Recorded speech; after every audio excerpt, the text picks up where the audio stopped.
हमारे साथ तनुश्री भी जुड़ गई गुजरात से। अभी अभी वैसे जैसी इनका तारीखों का ऐलान हुआ तो अरविंद केजरीवाल ने ट्वीट कर दिया कि भाई हम जरूर जीतेंगे। तनुश्री, आप तो काफी हफ्तों से गुजरात में, जमीन की हालत क्या है वहां पर? इन मतदाता जो आज तारीखों का ऐलान हुआ है उसको लेकर वहां लोग क्या सोच रहे हैं? रोहित, मैं आपको सबसे पहले बता दूं कि चुनाव आज डिक्लेयर हुआ है, पर हमको ये नहीं भूलना चाहिए कि जिस वक्त पे हम आप यहाँ हैं मोरबी में, मैं आपको दिखा दूं कि यहाँ देश की सबसे बड़ी एक दुर्घटना हुई थी जहाँ ये पुल गिर गया था। 135 लोगों ने अपनी जान गंवा दी, जिसमें से ज़्यादातर बच्चे थे। तो ज़रूर चुनाव का डिक्लेरेशन आज हो चुका है, सबको इसका इंतज़ार था, पर हमें नहीं भूलना चाहिए कि ये पूरा स्टेट, पूरा गुजरात स्टेट, खास करके मोरबी डिस्ट्रिक्ट इस वक्त किस तरीके की एक दुखद स्थिति से जूझ रहा है और इसका इलेक्शन पे क्या असर होने वाला है, क्या होने भी वाला है इसका इलेक्शन पे कोई असर, वोटिंग पे कोई असर। मेरे साथ कुछ लोकल्स मौजूद है रोहित, मैं उनसे सवाल लेना चाहूंगी। आपका बहुत शुक्रिया बात करने के लिए एनडीटीवी से। बहुत बड़ी दुर्घटना हो गई यहाँ पे, 135 लोगों ने अपनी जान गंवा दी, बच्चे मारे गए, परिवार खत्म हो गए। आज पोलिंग भी डिक्लेयर हो गया है आप लोगों ने यहाँ पे। क्या लगता है, सरकार से नाराजगी है लोगों की? क्या नाराज़गी तो रहेगी मैडम, एक सबसे पहली बात, क्योंकि इसका जो फिटनेस सर्टिफिकेट था वो सब बहुत, जो पूरा एक होता है विवरण उसका, वो नहीं था। दूसरा चीज़ के मोरबी की जनता के लिए ये तो बहुत बहुत बहुत बड़ी दुर्घटना है। होनारत के बाद जो डैम टूटा था उसके बाद में बहुत बड़ी दुर्घटना है। इसके लिए कहीं ना कहीं नाराज़गी रहेगी म्यूनिसिपल कॉरपोरेशन से, गवर्नमेंट से, स्टेट गवर्नमेंट से, सेंट्रल गवर्नमेंट से। लेकिन वो लोग इधर आके इधर का जो भी है वो देखा है क्या है, और मोरबी की जनता ने देखा है कि इधर क्या हुआ है। इसके लिए मोरबी की जनता समझदार है कि किसको वोट देना चाहिए, नहीं देना चाहिए, क्या है क्या नहीं है, वो सब स्थितियाँ को एक बार समझ के मोरबी की जनता जो भी डिसाइड करेगी वो सही रहेगा। लेकिन इधर जो हादसा हुआ है वो तो हम लोग इधर दुखदाई है। हम लोग इधर प्रेजेंट थे, हम लोग ने भी डेड बॉडीज उठाई है। छोटे छोटे बच्चे बहुत थे, कोई माँ रो रही, कोई बहन रो रहा है। बहुत दुखद स्थिति है। मैं आपका शुक्रिया करना चाहूंगी कि क्या आप उस वक्त मौजूद थे जब ये हादसा हुआ, आप लोगों ने भी जान बचाई, इस बात की शुक्रिया करना चाहूंगी।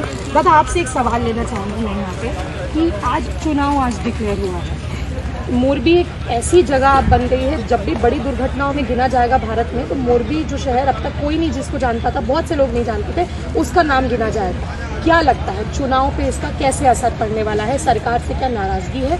नाराजगी तो है। अभी तो क्या है कि मेरे ही कुटुंब में 3 आदमी चले गए, बच्चे लोग, इसलिए नाराजगी तो ज़्यादा है। अभी तो समझ के ही वोट करेंगे हम कि वोट किसी को देने का है। अभी तो क्या है कि ये मोरबी की हालत आप देख रहे हो कि मोरबी में कैसा माहौल बिगड़ गया है। इसके हिसाब से कोई देख के वोट करेगा, ऐसे वोट नहीं करेंगे, ऐसे वोट नहीं करेंगे। तो रोहित, आप देख सकते हैं यहाँ पे जो नागरिक है, जो मोरबी के नागरिक हैं, जो यहाँ के वोटर्स हैं, इनका कहना है कि सरकार से नाराजगी तो जाहिर सी बात है, लाजमी सी बात है, सरकार से नाराजगी बहुत है और अब वोटिंग पे इसका ज़रूर से असर पड़ेगा, ऐसा लोगों का यहाँ पे कहना है। किसको वोट करेंगे, कैसे वोट करेंगे, ये अभी मोरबी के लोग सोचेंगे। मैं आपको रोहित एक बहुत ज़रूरी बात बता दूं, पिछले 27 साल से यहाँ भारतीय जनता पार्टी का राज है गुजरात में और सब लोग बहुत ही खुश थे, उनकी जो सरकार थी उनसे बहुत खुश थे। पर जो अब खास करके रविवार को जो ये हादसा हुआ, जब ये पुल गिर गया, 135 लोगों की मौत हो गई, इतने बच्चे मारे गए, इतने परिवार खत्म हो गए, ये जो एक दुखद जो ट्रेजेडी एक हुई है, ये ज़रूर गुजरात में पोलिंग को असर करने वाली है, ऐसा हमें लोगों से यहाँ पता चल रहा है। क्योंकि लोग बोल रहे हैं कि पूरी जो मीडिया ने जो एक्सपोज किया है, म्यूनिसिपल कॉरपोरेशन की लापरवाही, प्राइवेट कंपनी की लापरवाही, सरकार की लापरवाही, ये डेफिनेटली पोलिंग को यहाँ पे असर करेगी। लोग अब सोच समझ के वोट देंगे, अपने बारे में भी सोचेंगे, विकास के बारे में भी सोचेंगे और ये भी सोचेंगे कि उनके साथ कौन सी सरकार आके खड़ी होती है जब ऐसी दुखद स्थिति होती है। बिल्कुल तनुश्री, लेकिन हमने ये भी देखा है, कादम्बिनी भी हमारे साथ जुड़ी हुई है, हमने ये भी देखा है कि कोरोना महामारी के बाद भी चुनाव हुए, महंगाई, बेरोजगारी जैसे बड़े बड़े मुद्दों के बाद भी चुनाव हुए, लेकिन सत्ताधारी पार्टियां जो रही हैं उन्होंने वापसी की है राज्यों में। तो कादम्बिनी, ऐसे में कई सवाल यहाँ पर खड़े होंगे, क्योंकि मोरबी का जो हादसा है वो देश के सबसे बड़े हादसों में गिना जाएगा। 135 लोग अब तक अपनी जान इसमें गंवा चुके हैं।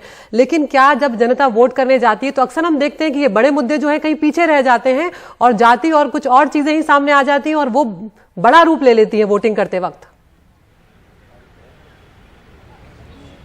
देखिए, सबसे बड़ी बात यहाँ पर अदिति ये है कि अभी से लेकर वोटिंग के बीच में 1 महीने का वक्त है।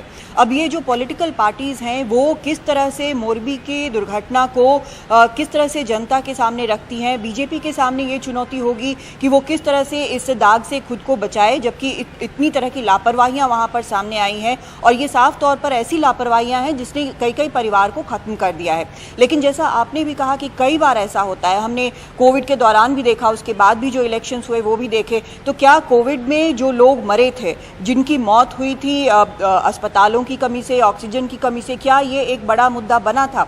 At the end of the day हमें लगता है कि शायद उसके अलावा बाकी भी फैक्टर्स यहाँ पर काम करते हैं, लेकिन ये भी देखना होगा कि अलग अलग राज्यों में, और विधानसभा का ये चुनाव है तो अलग अलग जो कंस्टिट्यूएंसीज हैं वहाँ पर किस चीज़ पर फोकस होता है, वहाँ पर जो उस लेवल के जो नेता हैं, लोकल लेवल के जो नेता हैं, जो एमएलए का चुनाव जो लड़ रहे हैं, वो उसको किस तरह से हैंडल करते हैं, जनता से किस प्रकार का कनेक्ट बनाते हैं, वो सबसे ज़्यादा उसमें काम आएगा। लेकिन एक फैक्टर यहाँ पर इस बार अलग है, यहाँ पर तनुश्री ने बात की 27 सालों की, एक फैक्टर जो अलग है वो ये है कि इस बार ये 2 पार्टी के बीच का मुकाबला नहीं है, इस बार ये 3 पार्टीज का है।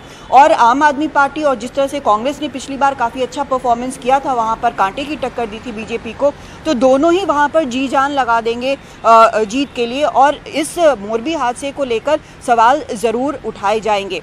दूसरा एक फैक्टर यहाँ पर ये भी देखने वाला है कि क्या वहाँ पर जो कैंडिडेट उतारे जाएंगे, खासकर बीजेपी की तरफ से, उसमें कितना परसेंटेज नए कैंडिडेट्स का होगा, यानी कि जो सिटिंग जो एमएलएज हैं उनको दोबारा से टिकट नहीं दिया जाएगा, क्योंकि ये भी एक फैक्टर जो है अब तक बीजेपी के फेवर में काफ़ी काम करता आया है गुजरात में।